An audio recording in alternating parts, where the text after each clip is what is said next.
ऐसा वजनदार नाम मानो इंडिया के टॉप बिजनेसमैन फैमिलीज में से किसी एक का वारिस हो। मगर हम जिस अहान रायजादा की बात कर रहे हैं, उसकी कतरे कतरे से बेबसी झांक रही है। अहान एक करोड़पति बिजनेसमैन फैमिली का दामाद तो जरूर है, मगर उसकी हालत पर घर के नौकर भी कहते।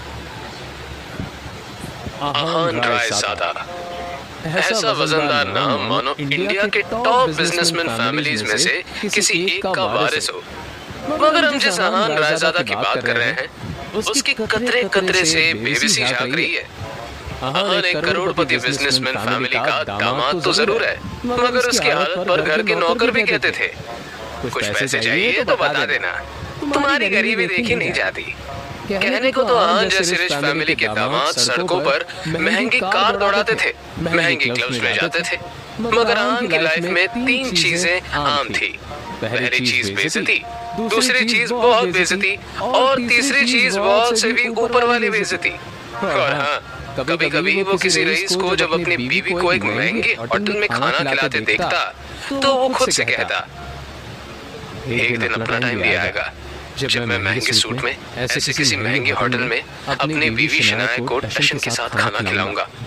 देखना, जब वो मेरे सीने से लग के एक रोमांटिक डुएट में मेरे साथ रोमांटिक कैंडल लाइट डांस करेगी, तो होटल में बैठकर सारी रईसजादों के सीनों पर सांप लौटेंगे। अहान ने ऐसा सोचते हुए अपने हाथ में रखे तकिए को सीने से लगाकर कसकर दबा लिया। नींद की खुमारी में जैसे ही उसने पिलो को अपनी बाहों में दबाया, तुरंत ही उसका मोबाइल बज उठा। अहान चौंक कर उठ बैठा। आंख मलते हुए मोबाइल स्क्रीन पर देखा तो शगुन का फोन था। उसे देखते ही अहान के सारे सपने छू मंतर हो गए। शगुन अहान की बीवी शनाया की कजिन थी, जो हमेशा ही अहान को नीचा दिखाने की कोशिश करती थी। मोबाइल की तरफ देखकर अहान ने बुरा सा मुंह बनाया और फिर कुछ सोचकर फोन उठा लिया। तभी दूसरी तरफ से आवाज आई, क्या बात है जीजा जी, फोन नहीं उठा रहे हैं आप? जवाब में अहान ने कहा, नहीं शगुन, मैं। तभी शगुन उसकी बात काटते हुए बोली, है वो सब छोड़ो, मेरा एक काम है। साहू ज्वेलर्स पर मेरा एक नेकलेस पड़ा हुआ है, मैंने उसके मालिक को फोन कर दिया है, वो नेकलेस लाकर आप मेरे घर पर आ जाइए। और हाँ, तभी अहान बीच में बोल पड़ा, शगुन मुझे बैंक जाना है। और मैं। तभी शगुन ने कहा, मेरे प्यारे जीजा जी, ये बैंक जाने का तेवर आप किसको दिखा रहे हैं? पलना तो आपको हमारे टुकड़ों पर ही है, इसलिए ये बहाना बनाना छोड़िए और 1 घंटे के अंदर मेरा नेकलेस लाकर मुझे दीजिए। और हाँ, वो ज्वेलर्स आपको 30,000 रुपए भी देगा, उसमें से एक पैसा भी गायब नहीं होना चाहिए। तभी अहान थोड़ा चिढ़ते हुए बोला, देखो शगुन, एक तो मैंने आज तक कभी चोरी नहीं की है, और दूसरी बात ये कि अगर इतना ही मुझ पर डाउट है तो ये काम किसी नौकर को भेजकर क्यों नहीं करवा लेती? इस पर शगुन की तंज भरी आवाज आई, प्यारे जीजा जी, आप ये बात कब समझेंगे कि इस घर में आपको बहस करने की इजाजत नहीं है, इसलिए जितना आपसे कहा जा रहा है उतना कीजिए। और मैं फिर से आपसे कह रही हूँ कि उस पैसे में से एक भी रुपया कम नहीं होना चाहिए। ये चीजें आप 1 घंटे के अंदर लेकर मेरे घर पहुंचाइए। बाय। इतना कहकर शगुन ने फोन कट कर दिया। अहान अपने मोबाइल को इस तरह घूर कर देखने लगा जैसे वो दुनिया की सबसे मनहूस चीज हो। जल्दी अहान फ्रेश होकर बाथरूम से बाहर आया और जल्दबाजी में अपनी अलमारी की तरफ बढ़ा, जिसमें सिर्फ 2 जोड़ी पुराने कपड़े हुए थे। उनमें से जो सबसे साफ कपड़ा था, अहान ने उसे पहनने के लिए चुना। तैयार होकर वो बाहर निकला और जैसे ही सामने देखा तो उसकी सास यामिनी गिल अपने कुछ सहेलियों के साथ रमी पार्टी में व्यस्त थी। तभी यामिनी जी की एक सहेली ने अपनी सैंडल की तरफ देखकर कहा, देखो नहीं यामिनी, आज तुम्हारे यहाँ आते वक्त मेरे सैंडल का स्ट्रिप टूट गया, अब मैं वापस घर कैसे जाऊंगी? इस पर यामिनी जी ने मुस्कुराते हुए कहा, तो इसमें टेंशन लेने की क्या बात है, तू पार्टी एंजॉय कर, मैं किसी सर्वेंट से बोलकर सही करवा देती हूँ। जवाब में वो औरत बुरा सा मुंह बनाते हुए बोली, अरे नहीं नहीं, मेरी बहुत महंगी सैंडल है, मैं किसी नौकर पर भरोसा नहीं कर सकती। वैसे भी मैं टूटी सैंडल दोबारा नहीं पहनती, पर क्या करूं, घर तो जाना ही है। जवाब में यामिनी जी मुस्कुराते हुए बोली, अरे नौकर नहीं, बस नौकर से थोड़ा ऊपर है, वो तेरा काम अच्छे से करवा देगा। आहान उस तरफ से निकला ही था जब यामिनी जी की नजर उस पर पड़ गई। उन्होंने आहान को पुकारा, अरे सुनो आहान, इनकी सैंडल सही करवा के लाना जरा। तभी यामिनी जी की सहेली ने कहा, यामिनी, ये काम दामाद से। यामिनी उनकी बात बीच में काट कर बोल पड़ी, अरे तुम लोग टेंशन मत लो, ऐसे कामों में इनको बहुत मजा आता है। किसी के पास और कोई काम हो तो बता देना। यामिनी जी की ये बातें सीधा आहान के दिल पर आकर लगी, मगर अब उसे ये सब हमेशा ही सुनने की आदत सी हो गई थी। उसे याद आया था कि आज उसका बर्थडे है, मगर ये सिर्फ उसे ही याद था, बाकी किसी को भी इससे कोई मतलब नहीं था। तभी आहान ने यामिनी जी से कहना चाहा, मगर अभी मैं शगुन के काम से। उसकी इतना कहते ही यामिनी जी ने आंखें दिखाते हुए कहा, ऐसे नहीं, जल्दी से काम खत्म करके आओ। और अब यामिनी जी की सहेली ने आहान को उसकी टूटी हुई सैंडल की स्ट्रिप दिखाकर कहा, बस ये वाली सही करवा के लाना।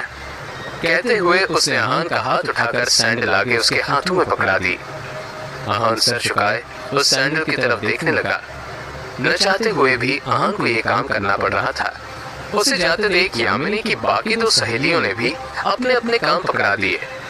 आहान सबकी बातें सुन रहा था और फिर सामने लगी शनाया की तस्वीर देखकर मन ही मन में बोला, इतनी बेइज्जती की बात भी अगर मैं इस घर में टिका हुआ हूं तो सिर्फ इसलिए शनाया क्योंकि मैं आपको खोना नहीं चाहता। I love you. इतना कहकर आहान बाहर आ गया। वो अपनी बाइक लेकर निकला ही था कि तभी रास्ते में उसके मोबाइल पर उसकी बीवी शनाया का मैसेज आया, अच्छा सुनो, क्या आप आज मेरे ऑफिस आ सकते हैं? ये मैसेज पढ़ते ही आहान के होठों पर एक स्माइल आ गई और उसके पूरे दिन की टेंशन जैसे गायब हो गई। आज पहली बार शनाया ने उसे ऑफिस बुलाया था। एक वही तो थी उसकी जिंदगी में जिसकी मुस्कुराहट देखकर वो खुद को जिंदा रखता था। शनाया का चेहरा देखे बिना आहान को चैन नहीं आता था और उसके बस में होता तो शनाया की हर एक खुशी के लिए खुद को लाखों बार कुर्बान कर देता। वो मैसेज पढ़ते हुए आहान मुस्कुरा कर बोला, आज पहली बार आपने मुझे ऑफिस बुलाया शनाया। मुझे पता था मेरा बर्थडे किसी और को याद हो ना हो, मगर आपको जरूर याद रहेगा, इसलिए आपने मुझे बुलाया है। मैं भी बड़ी बेसब्री से आपके सरप्राइज गिफ्ट का वेट कर रहा हूँ। इतना सोचकर आहान ने बाइक स्टार्ट की और अब गिल कंस्ट्रक्शन के ऑफिस की तरफ निकल पड़ा। रास्ते में आहान को एक फूलों की दुकान दिखी। कुछ सोचकर उसने बाइक रोकी और अपना पर्स निकालकर देखने लगा। उसमें सिर्फ 500 का एक नोट पड़ा हुआ था।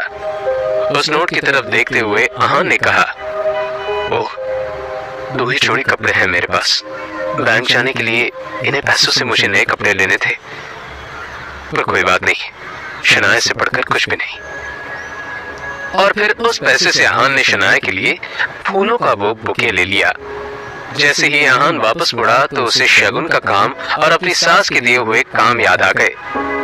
उसने एक नजर घूर कर उस सैंडल की तरफ देखा और कहा, माफ करना डियर आंटीज एंड सासू मां, आपके चरणों को प्रणाम, मगर शनाया से बढ़कर मेरे लिए कुछ भी नहीं। थोड़ा सा सुन ही लेंगे आपसे। इतना कहकर आहान ने वो सैंडल उठाया और पास की झाड़ियों में फेंक दिया। आज वो पहली बार गिल कंस्ट्रक्शन के ऑफिस जा रहा था, जो कंपनी गिल खानदान की थी। ये सोचकर आज वो फूला नहीं समा रहा था कि आज वहाँ उसका अच्छे से स्वागत होगा। वहाँ पहुँचते ही आहान तेजी से ऑफिस के अंदर की तरफ बढ़ा ही था कि तभी सामने से आ रहे एक आदमी से आहान टकरा गया, जिससे आहान के हाथों में मौजूद बुके नीचे गिर गया। वो व्यक्ति दिखने में काफी अमीर लग रहा था, जिसके जिस्म पर नीला सूट और आंखों पर काला चश्मा चढ़ा हुआ था। उसका नाम देव मल्होत्रा था और वो शनाया का क्लाइंट था, जो अभी अभी शनाया के केबिन से बाहर निकला था। वो आहान पर चिल्लाते हुए बोला, यू इडियट, दिखाई नहीं देता क्या तुम्हें? पता नहीं कहां से मुंह उठाकर चले आते हैं। इस ऑफिस के अंदर तुम्हारे खड़े होने की औकात भी नहीं है और टहल ऐसे रहे हो जैसे तुम्हारी खाला का घर है। कौन हो तुम? शायद मल्होत्रा ने उसके बदरंग कपड़ों से उसे नौकर या ऑफिस बॉय ही समझ लिया था। मल्होत्रा ने एक नज़र नीचे पड़े बुके की तरफ देखा और फिर उसे अपने पैरों तले कुचल के बाहर निकल गया। आहान ने अपना सर झुकाए उस बुके की तरफ देखा जो पैरों से कुचला जा चुका था। उधर शनाया अपने केबिन के शीशी के अंदर से यह नज़ारा देख रही थी। आंखों में आंसू लिए शनाया बस आहान को देखे जा रही थी। देव मल्होत्रा वहां से जा चुका था और तभी आहान की नजर शनाया पर पड़ी तो एक पल के लिए वो अपनी बेइज्जती भूल गया। वो शनाया की तरफ देखकर खुद से ही बोला, कितना प्यार करती हो ना आप मुझसे। मेरे साथ हुए बर्ताव ने आपकी आंखों में आंसू ला दी। और वो शनाया के केबिन में दाखिल हो गया। शनाया ने आगे बढ़कर शीशे के पास लगे पर्दे को गिरा दिया। वो शनाया की तरफ बढ़ा और उसके आंसू पोंछते हुए बोला, अब जाने भी दो ना शनाया, जो भी हुआ मेरे साथ हुआ और इसमें आपको इतना टेंशन लेने की जरूरत नहीं है। तभी शनाया चीखते हुए बोली, दूर हटिए मुझसे, आप चले क्यों नहीं जाते मेरी जिंदगी से। आहान को एकदम से झटका सा लगा। वो खुले मुंह से शनाया की तरफ देखता ही रह गया। तभी शनाया आगे बोली, पति नहीं, मेरे पापों की सजा है आप मेरे लिए। आखिर चाहते क्या हो आप? पापा ने मेरी शादी आपसे जबरदस्ती करवाई है और उस गलती की सजा मुझे अब तक मिल रही है। आप मेरे काबिल भी नहीं थे और आज भी मुझे आपको अपना पति मानते हुए शर्म आती है। आज ड्राइवर नहीं था इसलिए मैंने आपको बुलाया था, पर मुझे नहीं पता था कि मेरा पति इस काम के लायक भी नहीं है। यहाँ आकर आपने मेरे इतने पुराने क्लाइंट मिस्टर मल्होत्रा को नाराज कर दिया। आंखों में आंसू लिए शनाया ने आगे कहा, जहाँ भी चाहती हूँ आप हमेशा बेइज्जती के सिवा मुझे कुछ नहीं दे सकते। सिर्फ एक बदनुमा धब्बा बनकर रह गए हो आप मेरी जिंदगी पर। इतना कहकर शनाया केबिन के बाहर निकल गई। आहान उसके पीछे दौड़ा। तभी रास्ते में पड़े बुके की तरफ देखकर शनाया ने कहा, और ये सब क्या? क्यों इतनी गंदगी फैला रखी है यहाँ पर? इसे डस्टबिन में डालो। शनाया ने एक नौकर से कहा और उस फूल को अपने पैरों से कुचलते हुए आगे बढ़ गई। मल्होत्रा अपनी कार में बैठा पहले से शनाया का इंतजार कर रहा था।